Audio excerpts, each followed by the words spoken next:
Hello dear children, how are you doing? Today we are going to do worksheet number 19, that is of English for class 6, and this is for 2nd December 2020. So happy December to all of you. Today's worksheet is based on one of the poems of your textbook, and the title of the poem is The Kite. Alright, so we have done a portion of this poem earlier in one of the worksheets और आज हम इस worksheet में इस poem को पूरा अच्छे से समझ लेंगे. ठीक है, तो आपको करना क्या है, आपको इस पोएम को रीड करना है, रीड द पोएम बिलो, और उसके बाद में कुछ फिलअप्स यहाँ पर आपको दिए गए हैं, उनको करना है on the adjacent side. Adjacent मतलब होता है जो साथ लगी हुई साइड है. यहाँ पर इस तरफ ये है, इस तरफ ये है, तो क्या है, ये एकदम साथ लगी हुई साइड है, एडजेसेंट. ठीक है, टू द कॉरेस्पॉन्डिंग स्टेंजास. अब यहाँ पर आप देख रहे हैं, यहाँ पर तो आपको पोएम दी हुई है और उसके कॉरेस्पॉन्डिंग यहाँ पर एक स्टेंजा दिया हुआ है जिसमें उसका मीनिंग समझाया गया. तो उसकी आप हेल्प ले सकते हैं और उसको फिर आपको फिलअप्स को कंप्लीट करना है. ठीक है, तो सबसे पहले पोएम को समझें. Good. How bright on the blue is a kite when it's new. जब पतंग नई होती है और वो ब्लू यहाँ पर है मीनिंग ब्लू स्काई, आसमान में, और जब वो आसमान में उड़ती है तो वो बहुत ज्यादा चमकदार लगती है. और यहाँ पे साइन ऑफ एक्सक्लेमेशन है क्योंकि वो बहुत प्रसन्नता और खुशी और एक्साइटमेंट को प्रदर्शित कर रहा है, एक्सप्रेस कर रहा है, इसलिए यहाँ पे क्वेश्चन, यहाँ पर साइन ऑफ एक्सक्लेमेशन है. With a dive and a dip it snaps its tail. आपको पता है हवा में जो पतंग होती है वो एक जैसी तो रहती नहीं है, ऐसे लगता है कभी कभी गोता लगा रही है. डाइव मतलब गोता लगाना, पानी में गोता लगाते हैं ना, गोताखोर जो होती है, ढप छप करके पानी में गोता लगाते हैं, है ना. और डिप का मतलब होता है डुबकी लगाना, पानी में आप खड़े हैं और खड़े खड़े आप डुबकी लगाते हैं. तो ठीक इसी तरह के पोजीशंस जो हमारी पतंग है वो भी हमें शो करती है.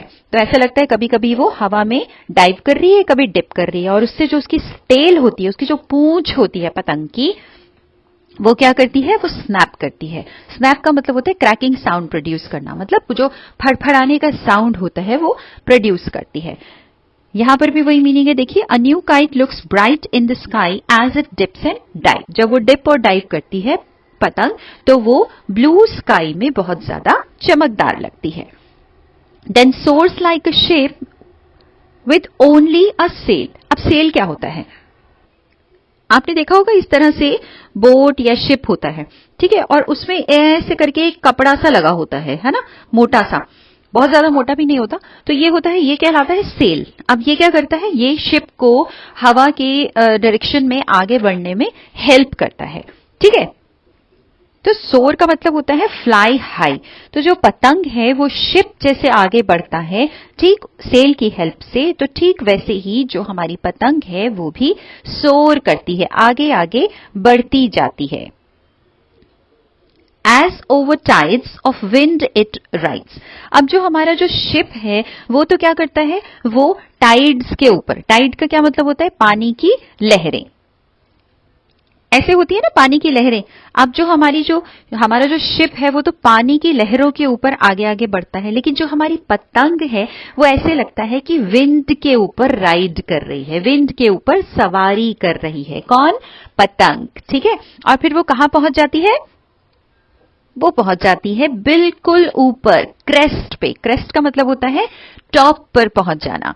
ठीक है, तो यहां पर देखो, यहां पर भी वही मीनिंग आपको यहां पर समझाया हुआ है. यहां पर देखो, new kite looks bright in the sky as it dips and dives. ये मैंने आपको समझा दिया. It pulls its strings and flies like a ship on waves. जैसे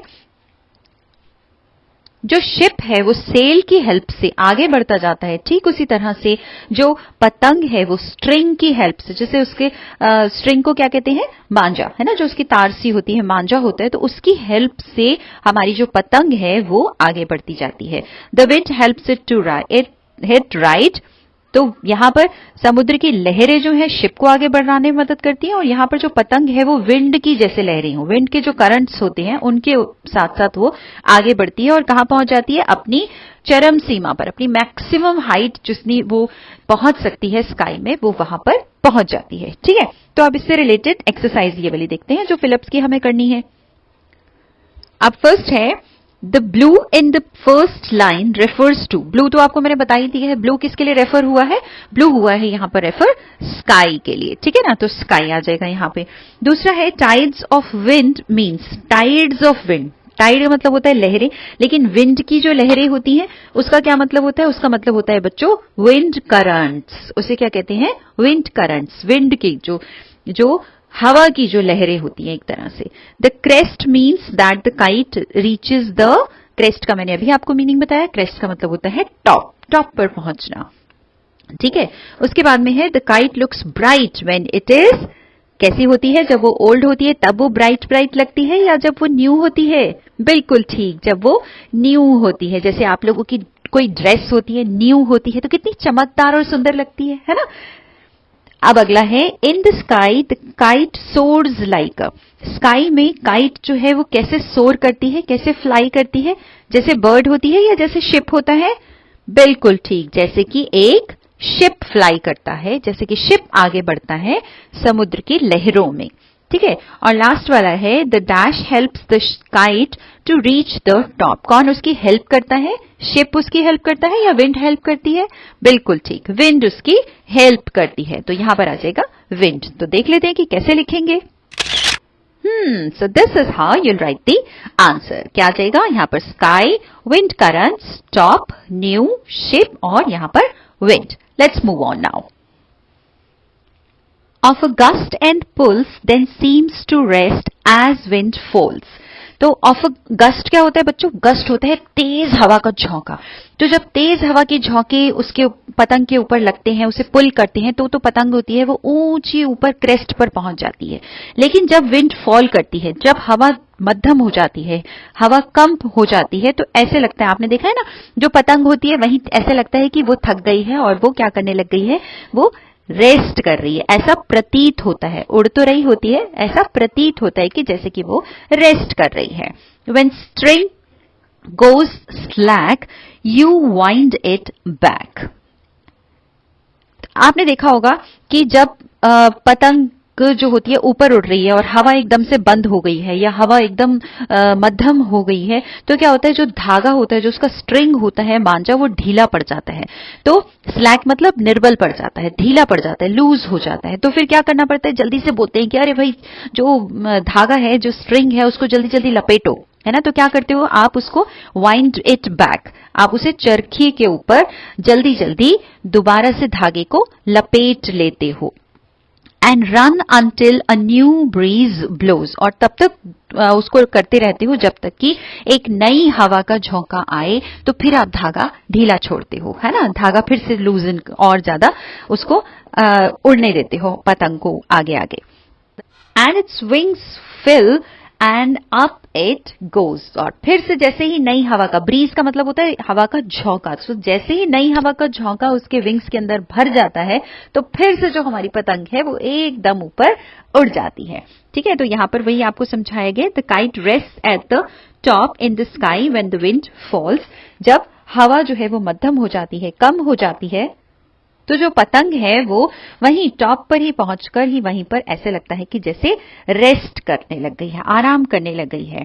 you wind back the string when it's string slacks, जब string जो है, जब हवा मध्यम हो गई तो धागा भी तो ढीला पड़ गया, है ना, स्लैक कर गया। तो जब वो स्लैक करेगा तो फिर से हम क्या करते हैं? हम उसको स्ट्रिंग को जल्दी जल्दी वाइंड करते हैं, चरखी पर वापस लपेट लेते हैं।